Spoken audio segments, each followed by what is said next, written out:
오늘도 이렇게 수요예배 나오신 우리 모든 성도님들 잘 나오셨습니다. 태풍이 올라온다고 하는데 가정마다 피해가 없기를 또 이렇게 기도하고 또 간절히 소원합니다. 구역 가운데서도요, 우리 함께 서로 어려움은 없는지 돌아볼 수 있는 그러한 시간들이 되었으면 좋겠습니다.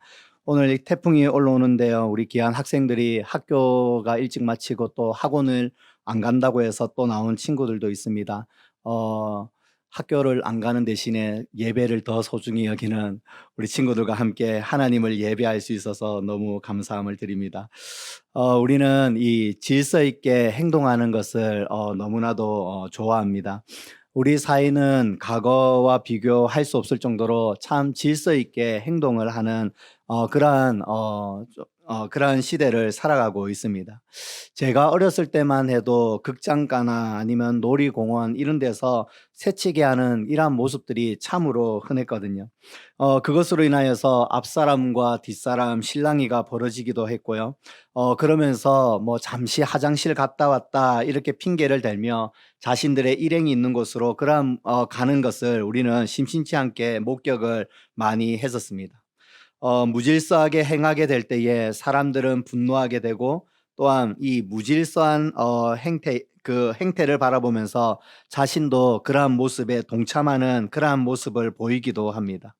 그러면서 나만 그러는 것 아니라 저 사람들이 무질서하게 행했기 때문에 나 자신도 그렇게 했다라고 스스로를 합리화시키기도 합니다. 어느 사회에서나 질서가 바르게 확립이 되지 못하면 사회가 무척 혼란스럽습니다. 최근에 우리 사회도 이 끔찍한 일들을 자주 경험하고 있는데요. 서울 신림역 칼부림 사건과 분당 서현역 앞에서 일어난 그러한 흉기 난동으로 인하여 많은 무고한 시민들이 피해를 입었습니다. 이후 온라인에서는 이 살인을 예고하는 그러한 글을 올리며 이 국민들을 불안과 공포로 몰아넣고 있는 그러한 가운데에 있습니다. 오늘 아침 뉴스에도 보니까요, 경찰이 살인 예고를 올린 이러한 사람들 중에서 31명을 붙잡았고 6명을 구속했다라는 그러한 소식도 들었습니다. 어떤 사람들은 장난삼아 그렇게 올렸습니다, 이렇게 말하는 사람도 있고요. 술을 마시고 술김에 올렸다라는 사람들도 있었습니다.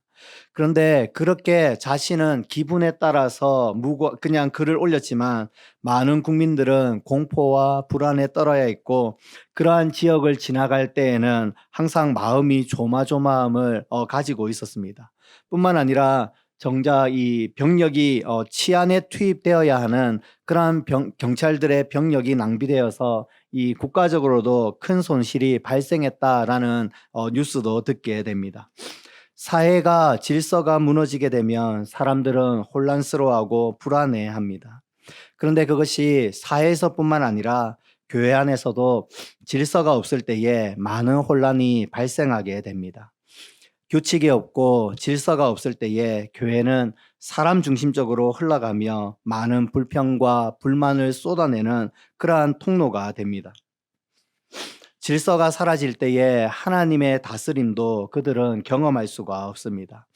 하나님은 참으로 질서를 중요하게 여기십니다. 이 교회의 질서는 바로 하나님의 말씀으로 세워집니다. 하나님의 말씀이 바르게 선포되고 그 말씀을 따라 순종할 때에 교회 안에는 하나님께서 다스리시는 그러한 질서가 세워지는 것입니다. 오늘 성경 이 데살로니가 성도들은 짧은 시간이지만 예수 그리스도를 믿음으로 많은 박해와 환난을 이겨냈고 신앙을 따라 살았던 그러한 공동체였습니다. 하지만 데살로니가에는 이 종말론에 대한 오해가 심각했던 것으로 보이는데요. 바울은 예수님께서 곧 다시 오신다라는 그러한 메시지를 전하면서 그날이 다가올수록 정신을 차리고 신앙생활을 잘 해야 한다라고 성도들을 권면하고 가르쳤습니다. 하지만 데살로니가 교회 안에 잘못된 가르침이 계속해서 퍼지고 있었습니다. 예수님께서 금방 곧 다시 오실 것이기 때문에 아무 일도 하지 않고 주님을 맞이할 준비만 하면 된다라는 그러한 사상이 이 데살로니가 교회 안에 퍼져가고 있었던 것입니다. 그들은 하나님의 말씀을 잘못 해석하고 또한 잘못 적용했습니다. 그들은 바울이 전했던 그러한 종말에 관한 말씀을 자신의 방식대로 받아들이고 적용을 했습니다. 그래서 하던 일을 다 그만두고 주님 오시기만을 기다리는 자가 되었던 것입니다. 하나님의 말씀을 잘못 해석하고 그것을 잘못 적용하면 교회 안에 참으로 많은 문제를 일으키게 됩니다. 저마다 자신의 생각이 말씀보다 앞서 있을 때에 교회는 어려움을 당하게 되는 것입니다. 자신의 생각만이 정답인 것처럼 그렇게 생각하는 성도들은 교회를 망가뜨릴 뿐만 아니라 개인의 신앙에도 커다란 해악이 됩니다. 바울은 6절에서 형제들아 우리 주 예수 그리스도의 이름으로 너희를 명하노니 게으르게 행하고 우리에게서 받은 전통대로 행하지 아니하는 모든 형제에게서 떠나라 이렇게 말씀하고 있습니다. 바울은 데살로니가 성도들에게 잘못된 가르침으로 인해 게으르게 행하고 말씀과 규칙을 지키지 않는 그러한 형제들과 거리를 두라 이렇게 말합니다. 규모 없이 질서 없이 행하는 자들과 가까이 함으로 악한 영향을 받을 수 있기 때문에 멀리하라라는 것입니다. 신앙생활을 저렇게 해도 괜찮구나 라며 잘못된 신앙을 배울 수 있기에 바울은 그들과 거리를 두며 관계를 맺지 말라 이렇게 말하고 있습니다. 이것은 그들과 도무지 사귀지 말라, 상종하지 말라라는 의미는 아닙니다. 바울은 이단을 가르치는 자들과는 상종하지 말라 이렇게 했지만 성도 안에서는 바른 교훈을 알지 못하고 잘못된 가르침을 통해 왜곡된 신앙생활을 하는 자들에게는 회개하고 돌이킬 수 있도록 권면하고 가르쳐 주라 이렇게 말합니다. 그래서 14절에 보니까 누가 이 편지에 한 우리 말을 순종하지 아니하거든 그 사람을 지목하여 사귀지 말고 그로 하여금 부끄럽게 하라 이렇게 말합니다. 이어서 15절에는 그러나 원수와 같이 생각하지 말고 형제같이 건면하라 이렇게 말하고 있습니다. 교회의 질서가 바르게 세워지려면 하나님의 말씀이 분명히 서야 합니다. 하나님께서는 교회에게 말씀을 통하여 그 교회의 질서를 만들어 가십니다. 하지만 그 말씀을 순종하지 아니하는 자들은 교회를 어지럽히고 교회 가운데에 혼란과 분쟁을 일으키게 됩니다. 바울은 그러한 자들을 향하여 지목하여 사귀지 말고 그로 하여금 부끄럽게 하라라고 말합니다. 이것은 그들을 배척하라라는 의미는 아닙니다.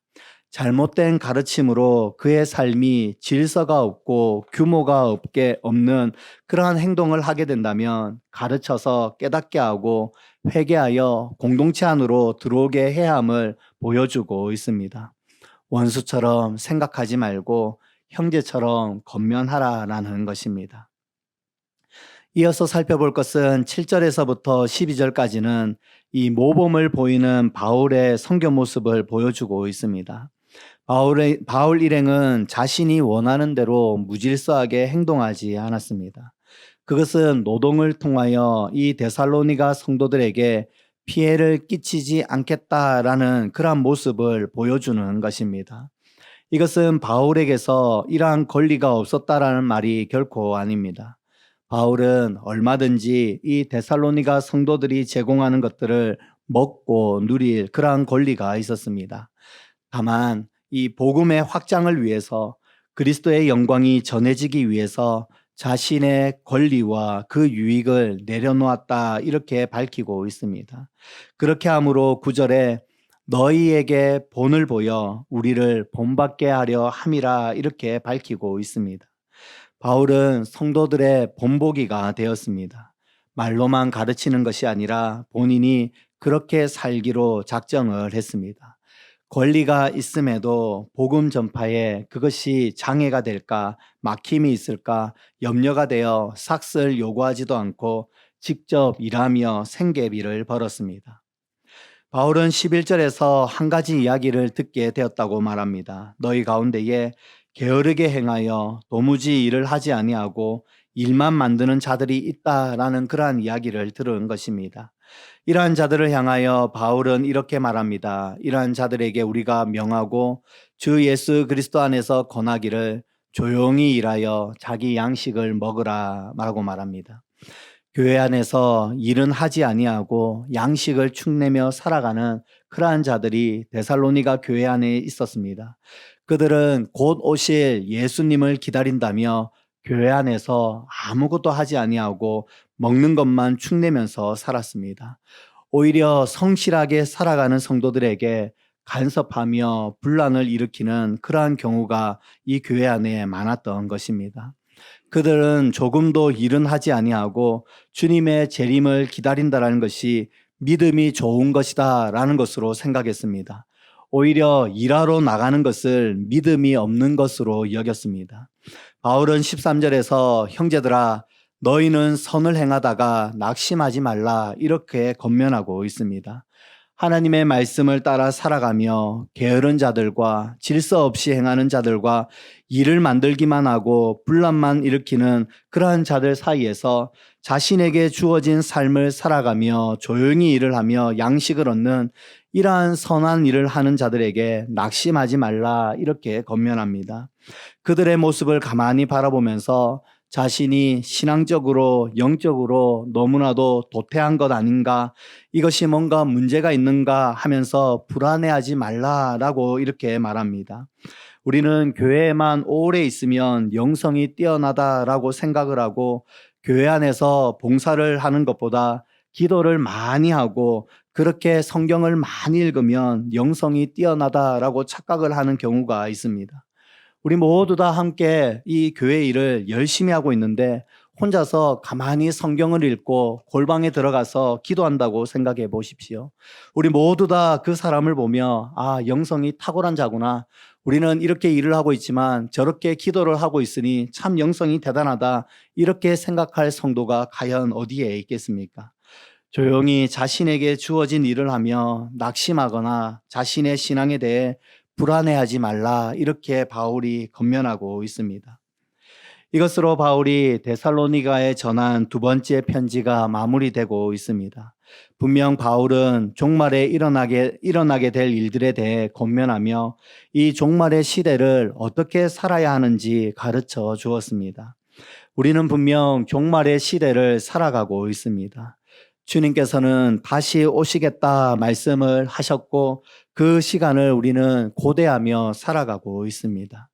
그런데 종말의 시대를 살아가는 우리의 모습들 가운데에 참으로 주님이 너무나도 더디게 오시는 것만 같습니다. 우리는 종말에 대한 열망을 가지고 있고 주님께서 빨리 오시기만을 그렇게 바라고 있지만 우리 주님께서는 여전히 잠잠하시며 침묵하시는 것만 같습니다. 그래서 우리는 이 종말에 대한 바른 이해와 어떻게 이 종말의 때를 살아가야 되는지 바르게 이해해야 할 필요가 있습니다. 먼저 우리는 교회 안에 게으른 자들을 경계해야 합니다. 이 교회 안에 게으른 자는 단순히 행동이 게으르다라는 것만 의미하지 않습니다. 그들은 자신의 생각에 사로잡혀 있는 자들입니다. 그들은 자신의 신앙이 더욱더 고귀하다라고 생각을 하며 그렇지 못한 그러한 성도들에게 참견하고 지시하는 그러한 자들을 의미합니다. 그것은 오늘날 외식하는 자와 무척이나 닮아 있습니다. 그들은 하나님에 대해 자신이 너무나도 잘 아는 것처럼 그렇게 말은 하지만 실상 자신의 논리에 사로잡혀 있는 것을 우리는 보게 됩니다. 하나님의 말씀을 자신의 방식으로 해석하며 하나님의 말씀을 이해하려고 하지 않습니다. 자신은 무척이나 똑똑하다라고 생각을 하며 말씀을 읽고 묵상하고 적용하는 일에는 너무나도 게으른 모습을 보여주고 있습니다. 하나님께서 기뻐하시는 교회는 질서 있게 행하는 교회입니다. 이 질서는 하나님의 말씀대로 순종하며 살아가는 살아가는 것을 의미합니다. 결코 사람들이 함께 모여서 의견을 하나로 통일되게 만드는 것, 그것이 질서가 아닙니다. 하나님의 말씀 안에서 질서가 세워져 가는 것, 그것이 하나님께서 기뻐하시는 교회의 모습입니다. 그래서 자신의 관점과 자신의 논리와 자신의 입장과 같은지 아니면 다른지에 따라서 그날의 말씀을 평가하고 판단한다면 하나님의 질서가 교회 안에 세워지지 않는 것입니다. 자신의 생각을 합리화하고 하나님의 말씀을 자신의 입맛대로 사용한다면 곧 교회는 무너지게 될 것입니다. 그래서 성도는 날마다 말씀을 배워야 하는 것입니다. 성령 하나님께 그 깨달을 수 있는 은혜를 달라고 기도하며 말씀으로 나아가야 하는 것입니다. 말씀을 듣기만 하는 자가 아니라 정말로 말씀에 순복할 수 있는 자가 되게 해달라고 간구하며 그렇게 나아가는 자가 교회를 질서 있게 세워가는 성도인 것입니다. 교회가 질서 있게 세워지려면 말씀 앞에 순종하는 훈련을 해야 합니다. 자신을 드러내거나 내세우려 하지 아니하고 하나님의 말씀 앞에 자신이 앞서지 아니하고 조용히 주어진 일을 하는 그러한 훈련을 해야 한다라는 말씀입니다. 종말의 때에 일상의 삶을 무시한 채 교회 안에서만 머물려고 하는 것도 결코 바른 신앙이 아닙니다. 세상의 것에 집착하는 것도 바른 신앙이 아니지만 과도하게 교회에 집착하며 일상의 삶이 되지 않도록 만드는 것도 올바른 신앙이 아닙니다. 교회 안에 너무나도 매몰되어 있어서 자신의 일상과 가정을 돌보지 못하는 그러한 삶의 태도도 바른 신앙이 아니라는 것입니다. 종말의 시대를 살아갈수록 성도는 일상의 삶을 결코 포기하지 않습니다. 현실은 견디기 어렵고 힘들고 답답하다고 해서 빨리 주님이 오시라고 그렇게 기도하는 자들이 아닙니다.